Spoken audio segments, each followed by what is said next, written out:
Tonight's guest is a talented actress, comedian, and writer. You know from her work on Catastrophe and The Unbearable Weight of Massive Talent. The season finale of her show Bad Sisters is streaming this Friday, October 14th on Apple TV+. Let's take a look. We can't just kill our brother-in-law, BB. Do I wish he was dead? Yeah, he is a piece of but that is not how, you know, that's not how life, society works, okay? You can't just explode a man. Please welcome back to the show our friend Sharon Horgan, everybody.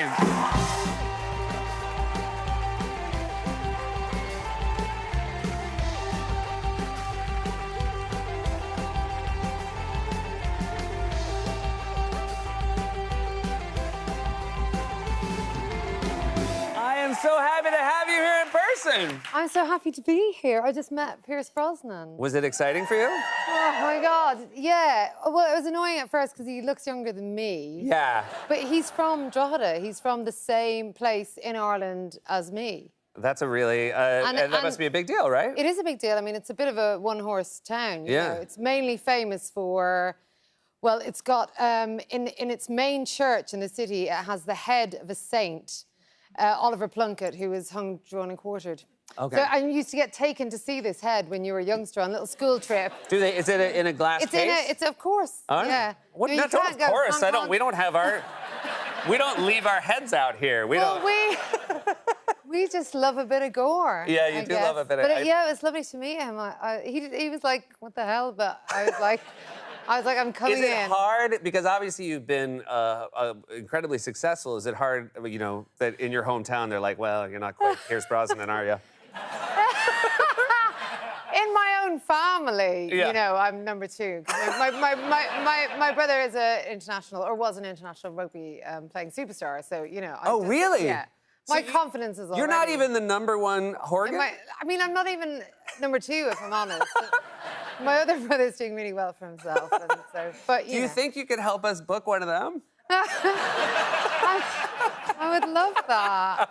You really like them. So this is, I actually, since we're talking about your family, this is a show about 5 sisters who are incredibly close. I think the clip gives away to some degree that they're trying to figure out what to do about one of their brother-in-laws. But, you know, it's about a family. It's very close. Does your family watch it? How do your siblings feel about it? Oh, they love it, actually. They hadn't seen any of it, so they're kind of watching it as it goes out. So I'm from a family of 5. So, I mean, that's part of the reason why it was so much fun to write, just to put that, you know, that joyous thing of just being an instant tribe when you have a big family. But, yeah, they love it. They're really supportive. This was a Belgian show that you adapted. How did you first become aware of it? Well, I've been looking for a Belgian show to adapt for a long time. Finally. Every day you call your agent, you're like, anything? Anything Flemish?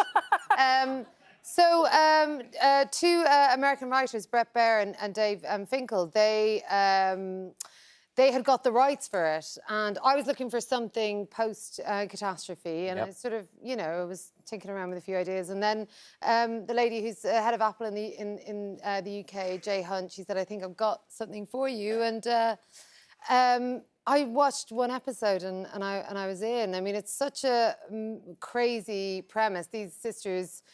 One of them is married to a really odious, terrible, racist, sexist, misogynist, and also a prick, you know, just a really awful man. Yeah, like you listed the first one, like, but also, putting his good qualities aside.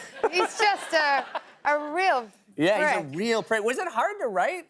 It's one of the more haunting pricks I've seen on television. Yeah, well, thank you. Yeah, you're welcome. I mean, a lot of that is down to Clay Spang. He's really spectacular. Yeah, I love him. So he was our casting lady's idea, and he's a Danish, really good at playing pricks, and actor.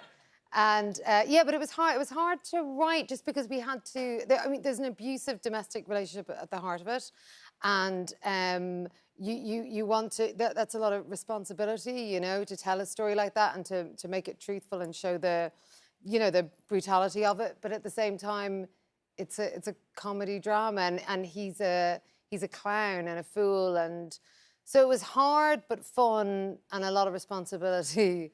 But, you know, I think we got it in the end. Obviously, you're an actor and you're a writer on it. You're also an EP, and sometimes when EPs have to make the kind of decisions that other people might not understand, the sort of day-to-day choices you make, including, well, you explain the photo real quick, and then we'll let you read your caption. Oh. What's going on there? Okay, so that's actually from the first day of filming. Yeah. And it's the opening scene of a show, and that's Claes Bang there in the coffin. He'll be really happy this is the picture. He will, because he looks great in flannel. And so when you at the opening scene of a show, you have to. You know, you're trying to bring an audience in and you want them to feel confident that they've chosen the right show. Yeah. So, of course, I thought, give a corpse a boner. Yeah.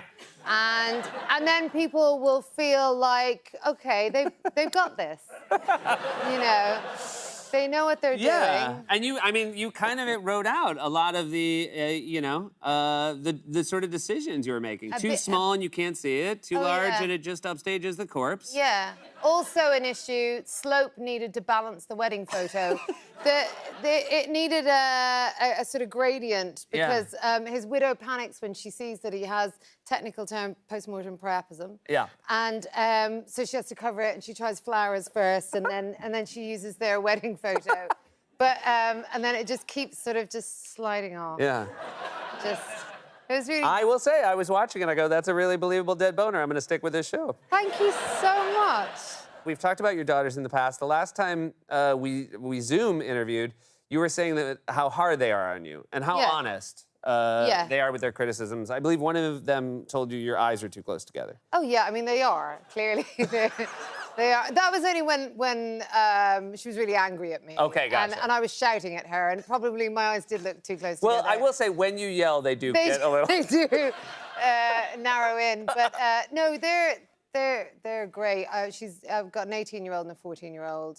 The 18-year-old was, you know, I kind of rely on her a lot to tell me what she thinks of the shows I'm working on at the time, because I feel like you need someone who can really sort of break your creative confidence at the beginning. So if when I show her stuff, I show her really early in the edit, because her response is always, it's not going to stay like that, is it? and then you're like, no, why? What's wrong with it? And then my 14-year-old's just too much of a legend to watch anything. Oh, yeah. And if I ask her why she hasn't watched it, she goes, well, you know, you haven't got the login number for Apple, do you? Or something like that. There's always like she has an excuse. Mother, It's never just I don't want to watch it. Yeah, and then it's my fault because they're convinced that I don't know how to work the house. since I became a single parent, they just think I don't know how to make the house work. So basically, you can write, produce, and star in an Apple show, but you can't log into Apple on the TV. Yeah. I mean, that is true.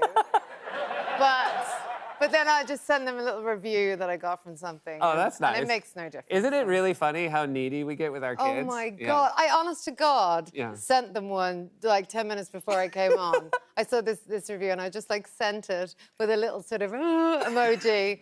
And they're like, good one, Mum. That's it. Well, it is a good one. It is always lovely to see you. Thanks so much for being here. You guys, that's Sharon Horgan. The season finale of Bad Sisters is streaming this Friday on Apple TV+. We'll be right back with music from Craig Finn and the Uptown Controllers.